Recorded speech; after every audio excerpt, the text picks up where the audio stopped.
This is a download from BFM 89.9, the business station. 7:48 in the morning, you're listening to The Morning Run with Shazana, Chuang and Chen.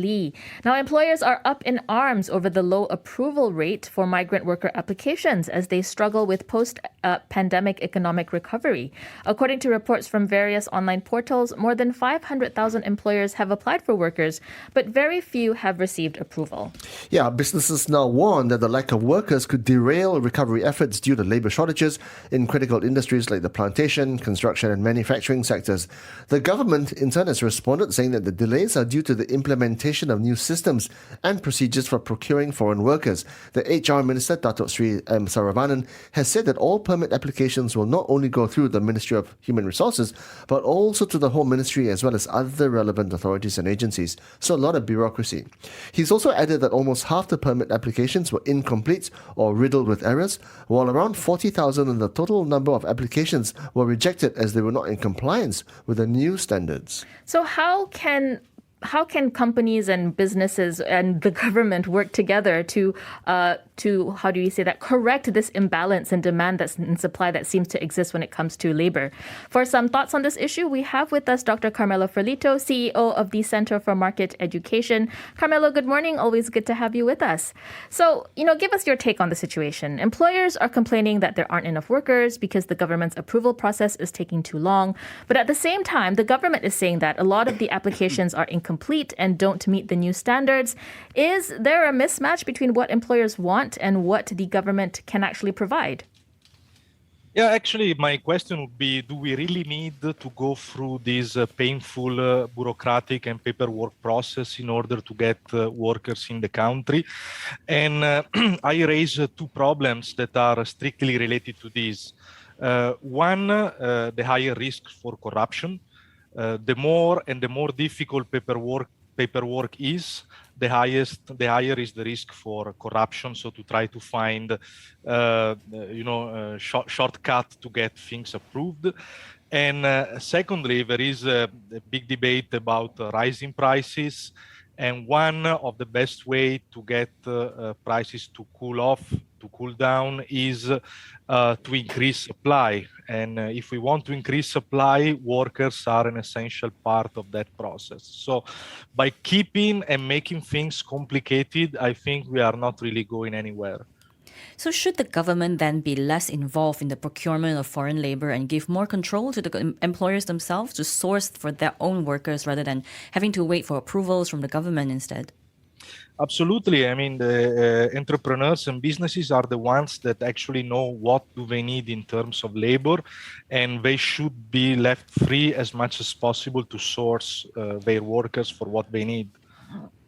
Yeah, but then what about the issue of exploitations, Carmelo? Can you expect the private sector to be good to their workers as well?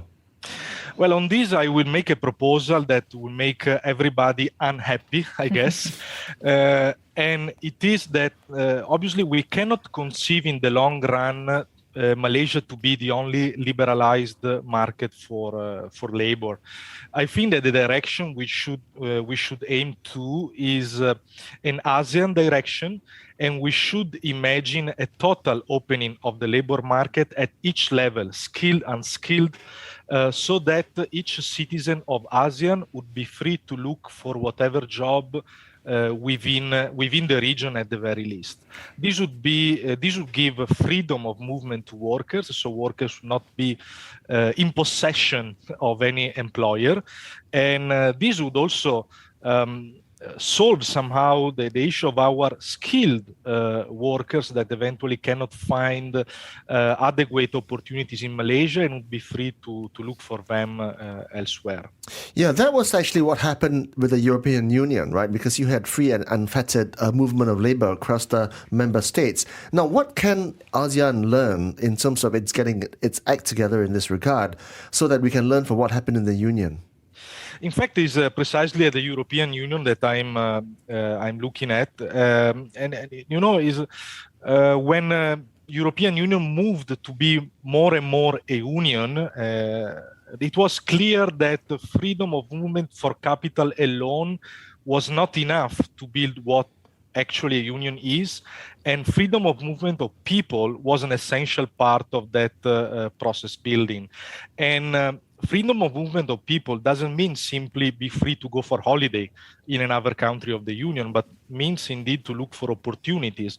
And this has been, I think, very good also for people growing up in countries with less opportunities. So the possibility to go from the south to north has been a very good occasion for many workers. Yeah, but Carmelo, that's precisely the reason why Great Britain exited from the Union, because it felt that it was being disenfranchised by the movement of cheaper labour from countries like Poland, for example, into the UK at the cost of British workers. Well, I guess that was only part of the story. The Great Britain has never been, a huge fan of the union. The fact that they haven't embraced the euro is also a proof of that. So the United Kingdom has always been, a skeptical member of the union. So I guess that their exit is more related to their own perception of themselves. Rather than simply a labor issue that may have been may have taken a part in that process, in the decision process, but only in the latest stage. So, are there any models from other governments that we can learn from when it comes to foreign labor management? I guess that the European Union model should be the gold standard we refer to, and meanwhile we should introduce as much as possible freedom of hiring workers, but at the same time, I guess we should reduce the role of agency precisely to protect workers, migrant workers. All right. I do find the idea of modeling freedom of movement in the European Union in ASEAN an attractive proposition. And I think that is part of long-term discussions of the Asian economic sphere of sorts to create that ASEAN economic community. Yeah. But as we all know, ASEAN moves at a glacial pace. So who knows when we'll see developments on this front. But I do want to kind of further the conversation along how do we lessen our reliance on foreign labor? Because while freedom of movement could help mitigate that shortage, for now, though, I think there's a real problem in terms of just how much we rely on foreign labor in the Malaysian economy. So what do you think is the solution to reduce that reliance? So I see this from a double perspective. First of all, reliance on foreign labor is not necessarily bad per se, is also a signal of something positive. It means that local workers have better possibilities, better chances. So this is somehow the bright side of the picture.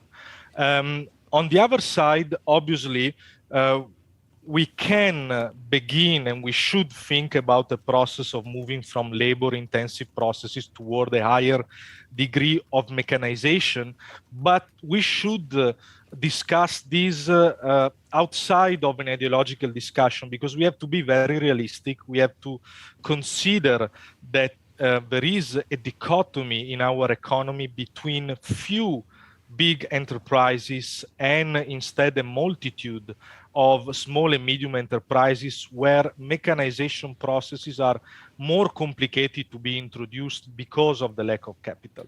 So in this sense, we have to embrace a model of gradual development. That means growing the process of accumulation of capital, and this means, in turn, to create more conditions, a better environment for the development of private investment, not only foreign investment, but I have in mind in particular domestic investment. Carmelo, thanks very much for speaking to us. And no doubt we'll have more conversations on this in the future. That was Carmelo Ferlito, CEO of the Center for Market Education, giving us his take on how the labor shortage could impact the Malaysian economy in the short and long term, giving some suggestions on what we could do to improve the situation. Freedom of movement, very attractive, but probably not a short-term solution in any case. Stay tuned, BFM 89.9. Thank you for listening to this podcast. To find more great interviews, go to bfm.my or find us on iTunes. BFM 89.9, the business station.